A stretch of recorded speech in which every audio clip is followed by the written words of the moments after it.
There comes a time in life when the silence becomes heavier than the noise. Not because nothing happens, but because everything repeats itself. You have an idea, you feel a rush, you start. For a moment you believe you have changed. And then, everything stops. Not from the outside, inside. The walls of your room become witnesses of your broken promises. Days go by and you ask yourself the same question, always silently, never aloud. Why can't I go on? You watch others walk, while you stand still, bound by your own expectations. You are not without discipline. You're not stupid. You are not weak, but something keeps bringing you back to the beginning, like an invisible thread that pulls you back as soon as you step too far from your comfort zone. People often think they need more motivation, more energy, more desire, and they rarely ask themselves, what if this is exactly what is holding them captive? Because sometimes what moves you isn't what moves you forward. Sometimes desire is just a mask for the fear of real work.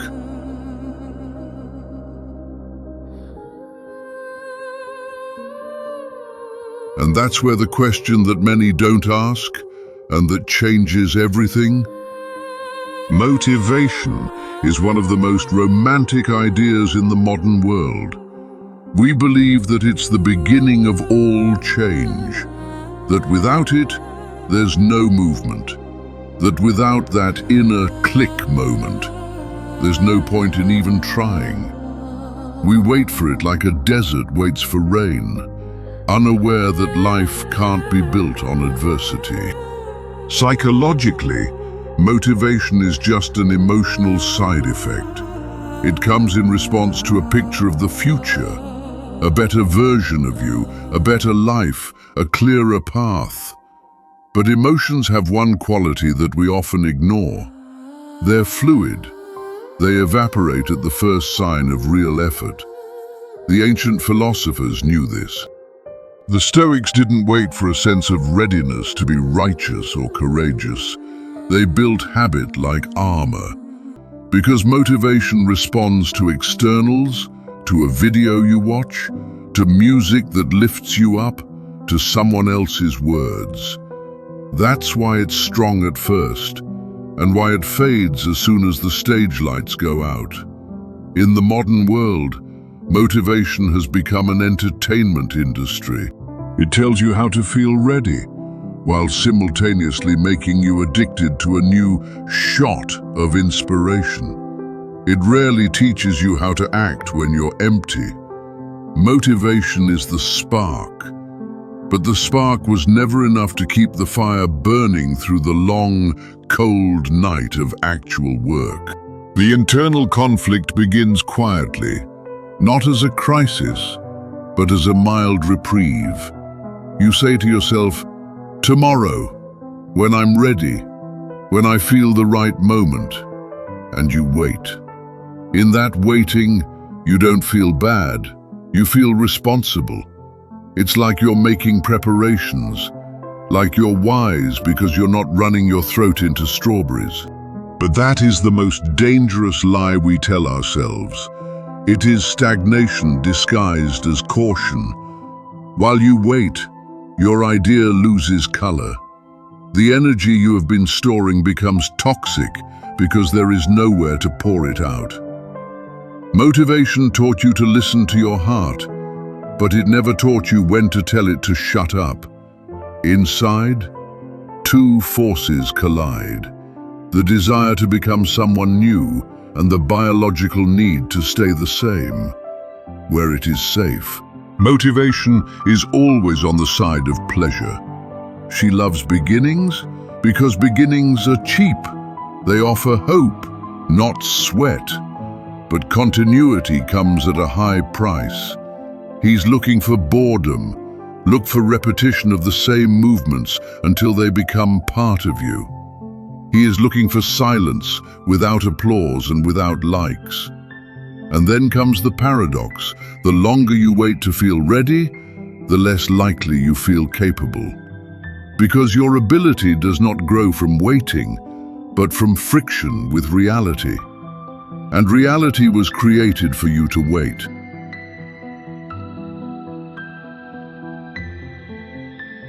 Everything changes here.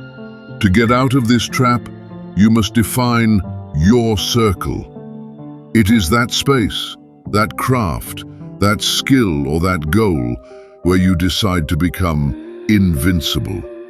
Within that circle, you are unassailable. There is no, I don't feel like it. There is no, maybe tomorrow. Once you enter your circle, you stop being an observer of your life and become its architect. It is a space where you are unassailable, unconquerable. The world outside that circle may be chaotic, noisy, and unpredictable.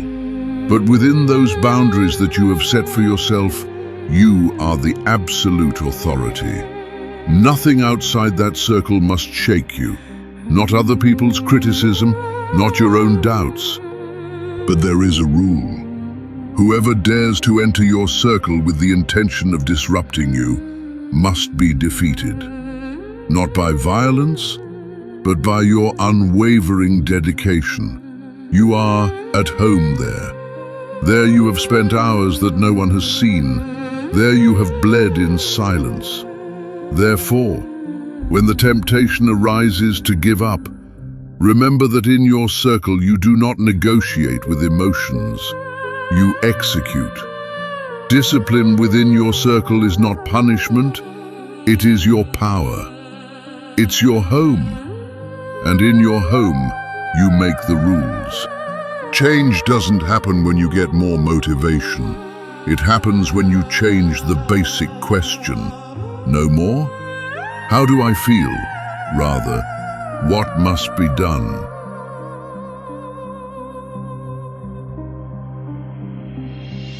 Discipline is not the opposite of motivation.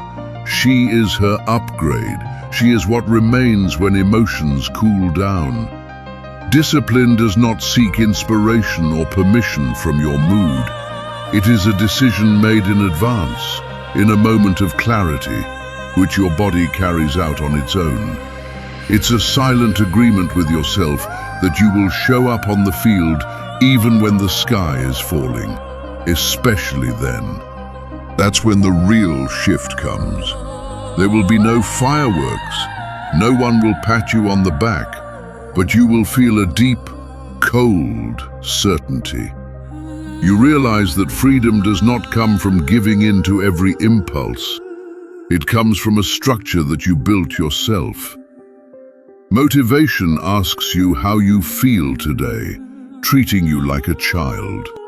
Discipline asks you who you want to be tomorrow, treating you like a king. One negotiates and makes excuses, the other goes and doesn't look back. The less you let your emotions control your movements, the faster your movements become your destiny. You don't need permission to be big anymore. You just have to keep building within your circle. At the beginning, we talked about the stifling silence, about that feeling of spinning in circles. That silence was not your enemy. It was a wake-up call. You were waiting for the wrong thing. You were waiting for the road to become easy, for the dice to fall into place, for an unstoppable desire to overwhelm you. But the truth is much simpler. Progress rarely feels like a film montage with an epic soundtrack. More often it seems like a quiet, boring decision, repeated 1,000 times in solitude. Trap was never in your goals. The trap was in the belief that your resistance was proof that you were on the wrong path. On the contrary, resistance is a sign that you are at the limit of your old self. Freedom is not felt immediately, it is conquered, step by step, within your unconquerable circle. The circle that has begun to take shape in the depths of your mind. And when you understand that, you no longer look for external sources to set you on fire. You have become fire. You are no longer waiting to go. You're already on the move, in silence, consistently, invincible.